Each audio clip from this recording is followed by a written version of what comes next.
আলহামদুলিল্লাহ, আল্লাহ পাকের লক্ষ কোটি শুকরিয়া আদায় করি।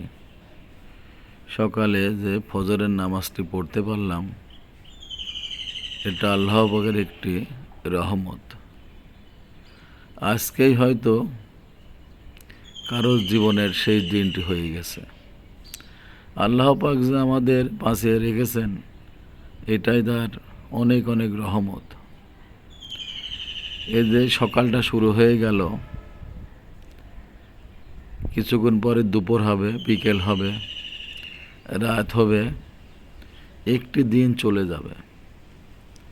দেখতে দেখতে আমাদের জীবন থেকেও বয়সটাও এইভাবেই হারিয়ে যাবে।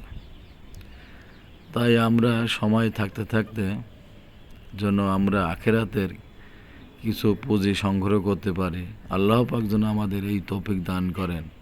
আমিন।